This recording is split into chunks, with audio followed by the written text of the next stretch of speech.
So you guys were one. I'm hearing a lot of you guys. You guys wanted a theme song shortened, so here we go.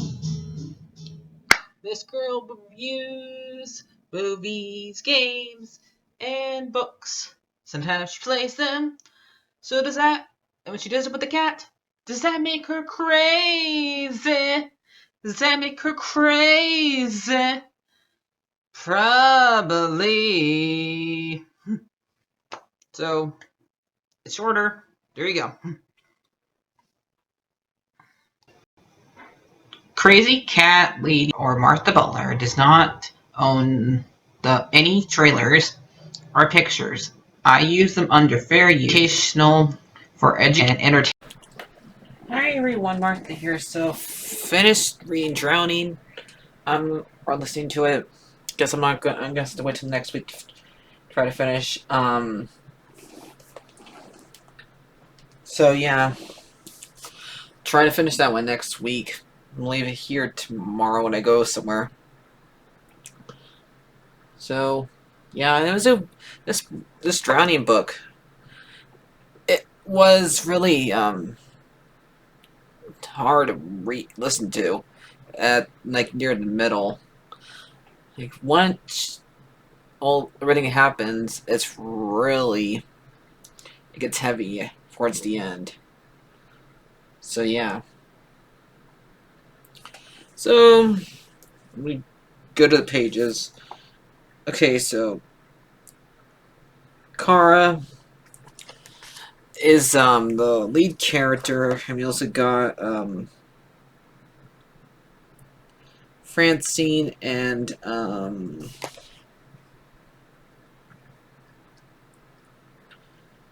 going to the Zach is the one who works there. Works at and Lola. So these are the four characters that are in here. There's also one named Abby, but she's not really she's shows in flashbacks. So Kara is the character we follow in this most of the time. We kind of like switch back and forth between some characters, like when Francine and Lola are alone. This basically happens in this one. It's a lot like another story. This one has to do with RVs and VRs, which I hate. I keep bringing this up because VRs always made me sick. I can't play those type of games. It's just I get motion sickness, so yeah. And I tried playing them once a couple times, and I just couldn't do it. So to me, I'm not buying any more of that stuff. I am not able to do it. Okay, because every time I put that dumb thing in my headset and my character actually moves. Blech. So yeah, good thing I kept that picture of my cat persona having a V headset on here, just in case just in case FNAF ever brought this back up again. So, basically these three girls got good grades, and so as a reward from their parents, they got to go and had like a whole entire year pass for like a VR set that's at the pizzeria. And Zach is a guy who is very easy to manipulate because he likes likes cute girls. These guys are all like in middle school and middle school or middle school, and yeah, Lola was at first like for the first throughout her life is like a loner. Then she met Lola and Francine. Lola's like the head girl in this. These two like follow her like like little lost puppies. And so when they go back to the pizza place the second time, like they go for like 5 minutes the first time, or like half an hour, like I mean it's the first time, and so they get there's been like a long line and stuff like that. And so when they get in there, the first one they do, because throughout the rest of the book, it's like at a water park. Kind of remind me of the shark one, except where it was not really happening. So, but it was in a way because we also got a mermaid in this one, and basically, it's what takes Kara over. And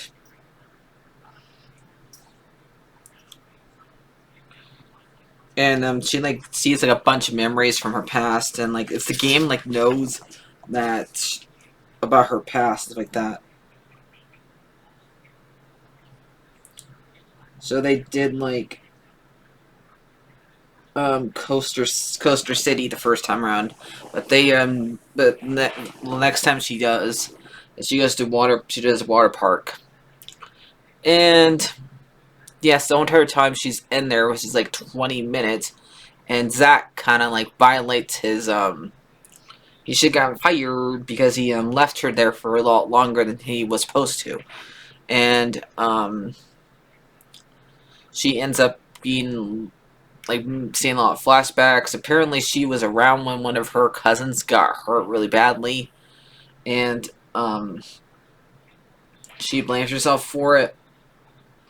And her mom and dad wants her to stop being so daring, so they won't let her go to like skier park, and she just snuck over there when she's like 10 while her mom was at work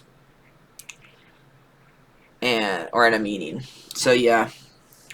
And so we just basically like learned about like how reckless she's been throughout her life, and basically this is just, I guess we're supposed to think this is payback for her, because the fact that she can't get out of here, she has tried, and the mermaid in this keeps on like calling to her when she because in her early on in her life she broke one of her bones, and now in the book she breaks both her legs. She's not able to move, and this is when the mermaid turns into an evil mermaid, because at first it was just kept on repeating to her, "Don't leave me alone."